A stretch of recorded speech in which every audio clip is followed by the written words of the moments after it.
जय श्री राधे कृष्ण दोस्तों, आप सबको आश्विन मास के पूर्णिमा की यानी शरद पूर्णिमा की हार्दिक शुभकामनाएं। इस वीडियो में आज मैं आपको भगवान सत्यनारायण व्रत की कथा का श्रवण कराने जा रही हूँ। ऐसा माना जाता है कि अगर आप पूर्णिमा का व्रत ना भी कर पाए तो भी आपको सत्यनारायण व्रत की कथा का श्रवण जरूर करना चाहिए। इससे भगवान विष्णु प्रसन्न होते हैं और आपकी सभी मनोकामनाओं को पूर्ण करते हैं। आइए शुभ आरंभ करते हैं श्री सत्यनारायण भगवान की व्रत कथा। श्री सत्यनारायण व्रत कथा प्रथम अध्याय। एक समय नैमिषारण्य 88,000 ऋषियों ने श्री सूत जी से पूछा, हे प्रभु, इस कलयुग में वेद विद्या रहित मनुष्यों को प्रभु भक्ति किस प्रकार मिलेगी तथा उनका उद्धार कैसे होगा। इसलिए हे मुनि श्रेष्ठ, कोई ऐसा व्रत कहिए जिससे थोड़े समय में पुण्य प्राप्त होवे तथा मनोवांछित फल मिले। ऐसी कथा सुनने की हमारी इच्छा है। सर्वशास्त्र ज्ञाता सूत जी बोले, हे वैष्णवों में पूज्य, आप सबने सर्व प्राणियों के हित की बात पूछी है। अब मैं उस श्रेष्ठ व्रत को आप लोगों से कहूँगा जिस व्रत को नारद जी ने लक्ष्मी नारायण से पूछा था। एक समय योगीराज नारद जी दूसरों के हित की रक्षा से अनेक लोकों में घूमते हुए मृत्यु लोक में आ पहुँचे। वहाँ बहुत योनि में जन्मे हुए प्राय सभी मनुष्यों को अपने कर्मों के द्वारा अनेक दुखों से पीड़ित देखकर सोचा कि किस यत्न के करने से निश्चय ही इनके दुखों का नाश हो सकेगा। नारद ऐसा मन में सोचकर विष्णु लोक को गए। वहाँ श्वेत वर्ण और 4 भुजाओं वाले देवों के ईश नारायण को, जिनके हाथों में शंख, चक्र, गदा और पद्म थे तथा वरमाला पहने हुए थे, देखकर स्तुति करने लगे। हे भगवान, आप अत्यंत शक्ति से संपन्न हैं। मन तथा वाणी भी आपको नहीं पा सकती। आपका आदि, मध्य और अंत नहीं है। निर्गुण स्वरूप सृष्टि के कारण भूत व भक्तों के दुखों को नष्ट करने वाले हो। आपको मेरा नमस्कार है। नारद जी से इस प्रकार की स्तुति सुनकर विष्णु भगवान बोले कि हे मुनि श्रेष्ठ, आपके मन में क्या है? आपको यहाँ किस काम के लिए आगमन हुआ है? निसंकोच कहिए। तब नारद मुनि बोले, मृत्यु लोक में सब मनुष्य जो अनेक योनियों में पैदा हुए हैं, अपने कर्मों के द्वारा अनेक प्रकार के दुखों से दुखित हो रहे हैं। हे नाथ, मुझ पर दया रखते हैं तो बतलाइए कि उन मनुष्यों के सब दुख थोड़े से ही प्रयत्न से कैसे दूर हो सकते हैं। श्री भगवान जी बोले, हे नारद, मनुष्यों की भलाई के लिए तुमने बहुत अच्छी बात पूछी है। जिस व्रत के करने से मनुष्य मोह से छूट जाता है, मैं वह कहता हूँ, सुनो। बहुत दान पुण्य देने वाला, स्वर्ग तथा मनुष्य लोक दोनों में दुर्लभ एक उत्तम व्रत है। आज मैं प्रेमवश होकर तुमसे कहता हूँ, सत्यनारायण का यह व्रत अच्छी तरह विधान पूर्वक करके मनुष्य तुरंत ही यहाँ सुख भोग कर मरने पर मोक्ष को प्राप्त होता है। श्री भगवान के वचन सुनकर नारद मुनि बोले, उस व्रत का क्या फल है, क्या विधान है, किसने यह व्रत किया है और किस दिन यह व्रत करना चाहिए, विस्तार से बताइए। भगवान बोले, दुख शोक आदि को दूर करने वाला, धन्य धान्य को बढ़ाने वाला, सौभाग्य तथा संतान को देने वाला यह व्रत सब स्थानों पर विजय कराने वाला है। भक्ति और श्रद्धा के साथ किसी भी दिन मनुष्य को श्री सत्यनारायण भगवान की शाम के समय ब्राह्मणों और बंधुओं बांधवों के साथ धर्मपरायण होकर पूजा करनी चाहिए। भक्ति भाव से नैवेद्य, केले का थम, घी, दूध और गेहूं का चूर्ण, सवाया लेवी, गेहूं के अभाव में साठी का चूर्ण, शक्कर तथा गुड़ ले और सब भक्षण योग पदार्थ जमा करके भगवान को अर्पण कर देवे तथा बंधुओं सहित ब्राह्मणों को भोजन करावे। तत्पश्चात स्वयं भोजन करे। नृत्य गीत आदि का आचरण कर सत्यनारायण भगवान का स्मरण करते हुए समय व्यतीत करें। इस तरह व्रत करने पर मनुष्यों की इच्छा निश्चय ही पूरी होती है। विशेष कलिकाल में भूमि पर यही मोक्ष का सरल उपाय है। श्री सत्यनारायण व्रत कथा प्रथम अध्याय संपूर्ण। श्री सत्यनारायण व्रत कथा द्वितीय अध्याय। सूत जी बोले, हे ऋषियों, जिन्होंने पहले समय में इस व्रत को किया है उनका वृतांत कहता हूँ, ध्यान से सुनो। सुंदर काशीपुरी नगरी में अति निर्धन एक ब्राह्मण रहा करता था। वह भूख और प्यास से बेचैन हुआ नित्य ही पृथ्वी पर घूमता था। ब्राह्मणों से प्रेम करने वाले भगवान ने ब्राह्मण को दुखी देखकर बूढ़े ब्राह्मण का रूप धरकर उसके पास जाकर आदर के साथ पूछा, हे विप्र, नित्य दुखी हुआ पृथ्वी पर क्यों घूमता है? हे श्रेष्ठ ब्राह्मण, यह सब मुझसे कहो, मैं सुनना चाहता हूँ। ब्राह्मण बोला, मैं बहुत निर्धन ब्राह्मण हूँ, भिक्षा के लिए पृथ्वी पर फिरता हूँ। हे भगवान, यदि आप इसका उपाय जानते हो तो कृपया करके कहें। वृद्ध ब्राह्मण बोला कि सत्यनारायण भगवान मनोवांछित फल को देने वाले हैं, इसलिए हे ब्राह्मण, तू उनका पूजन कर, जिसके करने से मनुष्य सब दुखों से मुक्त होता है। ब्राह्मणों को व्रत का सारा विधान बतलाकर बूढ़े ब्राह्मण का रूप धारण करने वाले सत्यनारायण भगवान वहां से अंतर्ध्यान हो गए। जिस व्रत को वृद्ध ब्राह्मण ने बतलाया है, मैं उसको अवश्य करूंगा। यह निश्चय करने पर उस ब्राह्मण को भी नींद नहीं आई। वह सवेरे ही उठ सत्यनारायण के व्रत का निश्चय कर भिक्षा के लिए चला।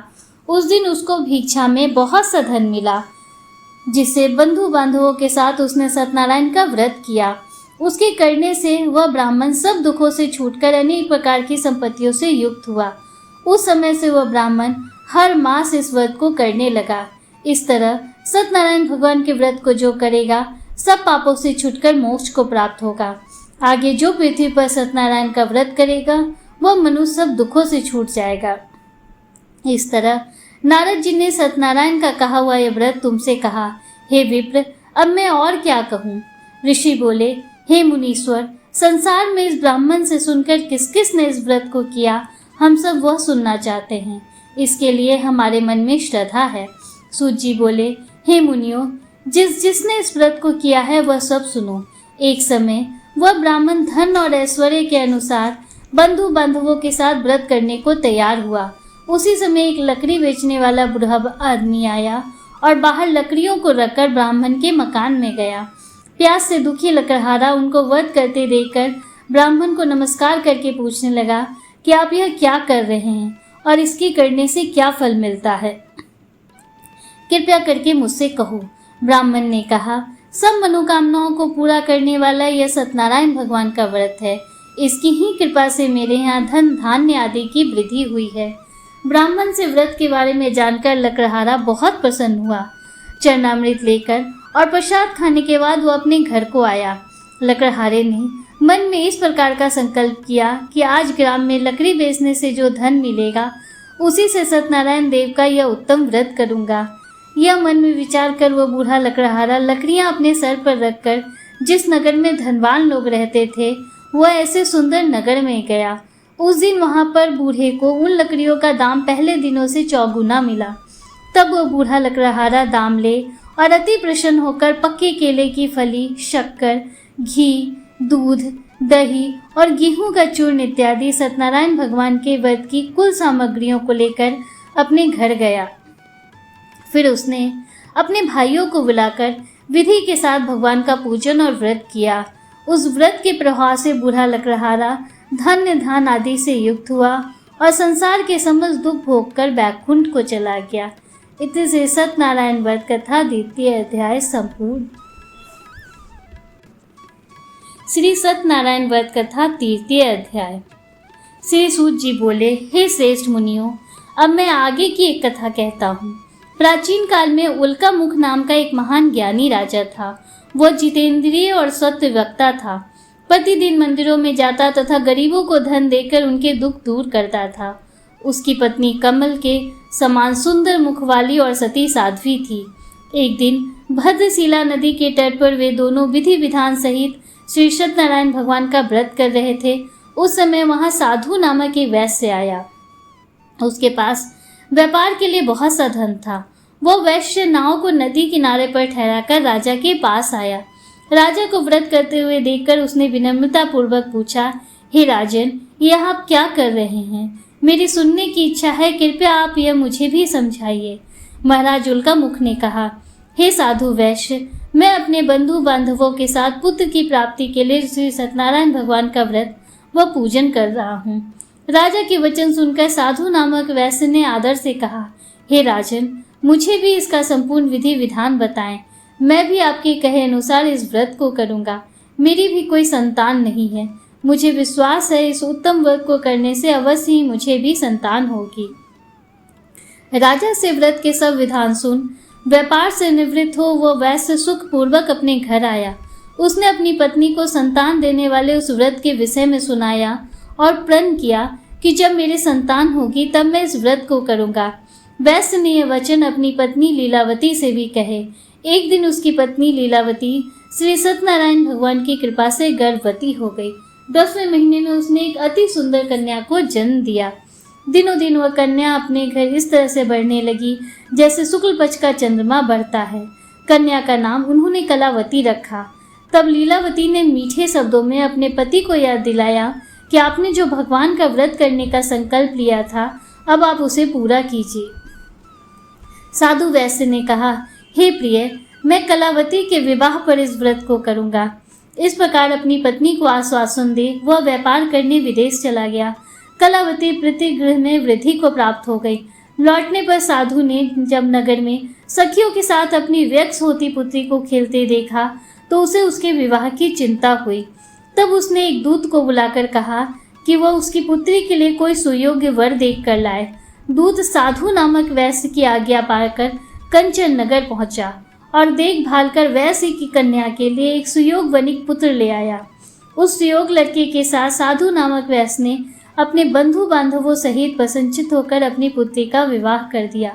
दुर्भाग्य से वह विवाह के समय भी सत्यनारायण भगवान का व्रत करना भूल गया। इस पर श्री सत्यनारायण भगवान अत्यंत क्रोधित हो गए। उन्होंने वैश्य को श्राप दिया कि तुम्हें दारुण दुख प्राप्त होगा। और फिर अपने कार्य में कुशल वह वैश्य अपने दामाद सहित नावों का बेड़ा लेकर व्यापार करने के लिए सागर के समीप स्थित रत्नसारपुर नगर में गया। रत्नसारपुर पर चंद्रकेतु नामक एक राजा राज करता था। दोनों ससुर जमाई चंद्रकेतु राजा के उस नगर में व्यापार करने लगे। एक दिन भगवान सत्यनारायण की माया से प्रेरित एक चोर राजा चंद्रकेतु का धन चुराकर भाग रहा था।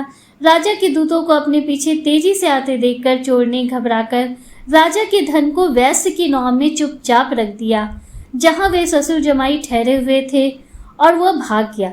जब दूतों ने उस वैश्य के पास राजा के धन को रखा देखा तो उन्होंने उस ससुर दामाद को ही चोर समझा।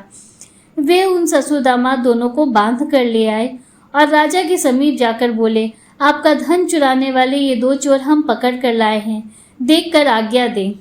तब राजा ने बिना उस वैश्य की बात सुने उन्हें कारागार में डालने की आज्ञा दे दी। इस प्रकार राजा की आज्ञा से उनको कारावास में डाल दिया गया तथा उनका सारा धन भी छीन लिया गया। सत्यनारायण भगवान के श्राप के कारण उस वैश्य की पत्नी लीलावती व पुत्री कलावती भी घर पर बहुत दुखी हुई। उनका सारा धन चोर चुरा कर ले गए।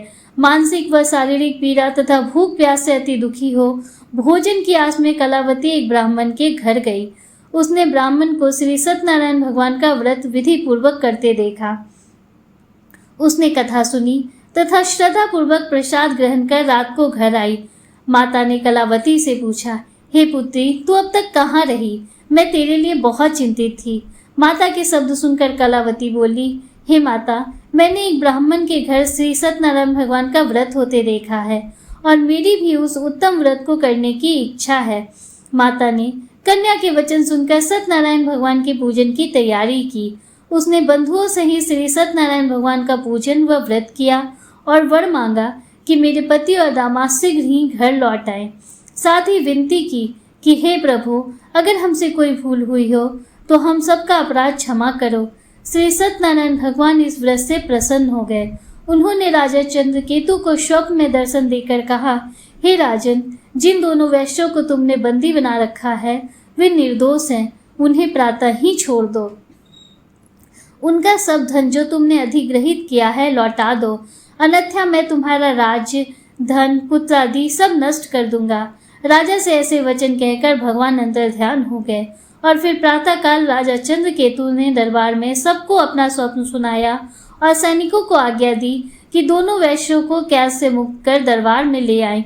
दोनों ने आते ही राजा को प्रणाम किया। राजा ने कोमल वचन में कहा, हे महानुभावों, तुम्हें अज्ञानतावश ऐसा कठिन दुख प्राप्त हुआ है। अब तुम्हें कोई भय नहीं है, तुम मुक्त हो। इसके बाद राजा ने उनको नए नए वस्त्राभूषण पहनाए तथा उनका जितना धन लिया था उससे दुगना लौटाकर आदर से विदा किया। दोनों वैसे अपने घर को चल दिए। इति श्री सत्यनारायण व्रत कथा 3 अध्याय संपूर्ण। श्री सत्यनारायण व्रत कथा 4 अध्याय। सूत जी ने आगे कहा, वैश्य ने यात्रा आरंभ की और अपने नगर को चला। उनके थोड़ी दूर आगे बढ़ने पर दंडी वेशधारी श्री सत्यनारायण भगवान ने उसकी परीक्षा लेने हेतु उससे पूछा, हे वैश्य, तेरी नाव में क्या है? अभिमानी वणिक हंसता हुआ बोला, हे दंडी, आप क्यों पूछते हैं? क्या धन लेने की कामना है? मेरी नाव में तो बेल के पत्ते भरे हैं। वैश्य के ऐसे वचन सुनकर दंडी वेशधारी श्री सत्यनारायण भगवान बोले, तुम्हारा वचन सत्य हो। ऐसा कहकर वे वहां से चले गए और कुछ दूर जाकर समुद्र के तट पर बैठ गए। दंडी महाराज के जाने के पश्चात वैश्य ने नित्य क्रिया से निवृत्त होने के बाद नाव को ऊंची उठी देखकर अचंभा किया तथा नाव में बेल पत्ते आदि देखकर मूर्छित हो जमीन पर गिर पड़ा। मूर्छा खुलने पर अति शोक करने लगा। तब उसके दामाद ने कहा, आप शोक ना करें, यह दंडी महाराज का श्राप है, अतः हमें उनकी शरण में ही चलना चाहिए, वही हमारे दुखों का अंत करेंगे। दामाद के वचन सुनकर वह वैश्य दंडी भगवान के पास पहुंचा और अत्यंत भक्ति भाव से पश्चाताप करते हुए बोला, मैंने जो आपसे असत्य वचन कहे थे उनके लिए मुझे क्षमा करें। ऐसा कहकर वो शोकातुर होकर रोने लगा। तब दंडी भगवान बोले, हे वणिक पुत्र, मेरी आज्ञा से ही बार बार तुझे दुख कष्ट प्राप्त हुआ है, तू मेरी पूजा से विमुख हुआ है। तब उस वैश्य ने कहा, हे भगवान, आपकी माया को ब्रह्मा आदि देवता भी नहीं जान पाते, तब मैं मूर्ख भला कैसे जान सकता हूँ? आप प्रसन्न होइए, मैं अपनी क्षमता अनुसार आपका पूजन करूंगा। मेरी रक्षा कीजिए और मेरी नौका को पहले के समान धन से परिपूर्ण कर दीजिए। उसकी भक्ति से परिपूर्ण वचन सुनकर श्री सत्यनारायण भगवान प्रसन्न हो गए और उसकी इच्छा अनुसार वर देकर अंतर्ध्यान हो गए। तब ससुर व दामाद दोनों ने नाव पर आकर देखा कि नाव धन से परिपूर्ण है। फिर वह विधि विधान से भगवान सत्यनारायण का पूजन कर साथियों सहित अपने नगर को चला। जब वह अपने नगर के निकट पहुंचा तब उसने एक दूत को अपने घर भेजा। दूत ने साधु नामक वैश्य के घर जाकर उसकी पत्नी को नमस्कार किया और कहा, आपके पति अपने जमाता सहित इस नगर के समीप आ गए हैं। लीलावती और उसकी कन्या कलावती उस समय भगवान का पूजन कर रही थी। दूत का वचन सुनकर साधु की पत्नी ने बड़े हर्ष के साथ सत्यनारायण भगवान का पूजन पूर्ण किया और अपनी पुत्री से कहा, मैं अपने पति के दर्शन को जाती हूँ, तू पूजन पूर्ण कर शीघ्र आ जाना। परंतु कलावती पूजन एवं प्रसाद छोड़कर अपने पति के दर्शन के लिए चली गई। पूजन एवं प्रसाद की अवज्ञा के कारण भगवान सत्यनारायण रुष्ट हो गए। उन्होंने उसके पति को नाव सहित पानी में डुबो दिया। कलावती अपने पति को ना पाकर रोती हुई जमीन पर गिर पड़ी। नौका को डूबा हुआ तथा कन्या को रोती हुई देख साधु नामक वैश्य द्रवित हो बोला, हे प्रभु, मुझसे या मेरे परिवार से अज्ञानतावश जो अपराध हुआ है उसे क्षमा करें। उसके ऐसे वचन सुनकर सत्यदेव भगवान प्रसन्न हो गए।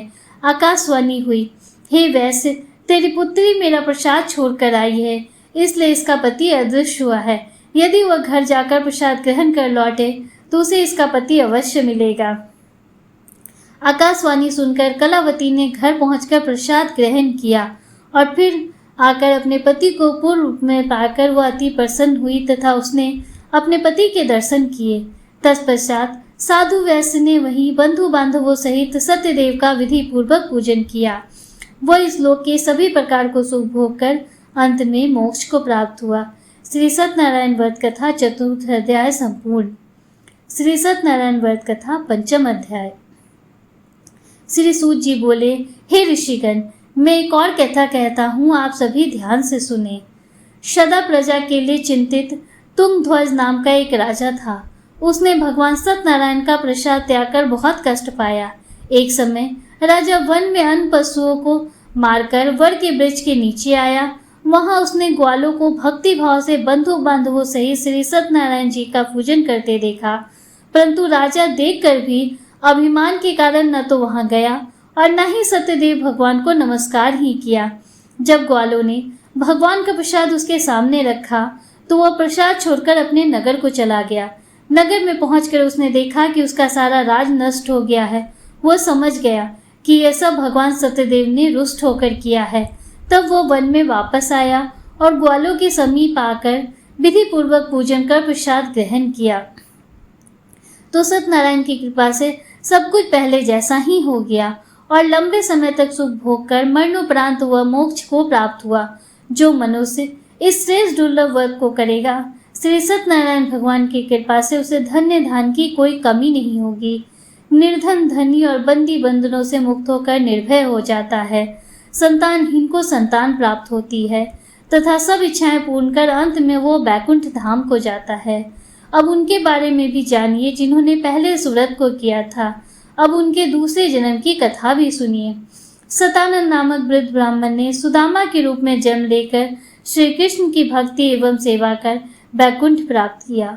उल्का मुख नामक महाराज राजा दशरथ बने और श्री रंगनाथ का पूजन कर मोक्ष को प्राप्त हुए। साधु नाम के वैश्य ने धर्मात्मा व सत्य प्रतीक राजा मूलध्वज बनकर अपने पुत्र को आरे से चीरकर बैकुंठ धाम प्राप्त किया। महाराज तुंगध्वज स्वयंभू मनु बने। उन्होंने बहुत से लोगों को भगवान की भक्ति में लीन कराकर बैकुंठ धाम प्राप्त किया। लकड़हारा अगले जन्म में गुह नामक निषाद राजा बना, जिसने राम के चरणों की सेवा कर अपने सभी जन्मों को संवार लिया। श्री सत्यनारायण व्रत कथा पंचम अध्याय संपूर्ण। बोलिए श्री सत्यनारायण भगवान स्वामी की जय। दोस्तों, उम्मीद करती हूँ कि श्री सत्यनारायण भगवान की ये व्रत कथा आपको पसंद आई होगी और वीडियो आपको अच्छा लगा होगा। अगर वीडियो आपको अच्छा लगा हो तो वीडियो को लाइक कीजिए, दूसरों के साथ शेयर कीजिए, कमेंट में हर हर महादेव, जय श्री राधे कृष्ण जरूर लिखिए। अगर आप हमारे चैनल पर पहली बार आए हैं तो चैनल को सब्सक्राइब करना मत भूलिए। बेल आइकन जरूर प्रेस कीजिए जिससे आगे भी आपको ऐसी ही रोचक जानकारियाँ मिलती रहें। मिलते हैं आपसे अगले वीडियो में, तब तक के लिए हर हर महादेव, जय श्री राधे कृष्ण, राधे राधे।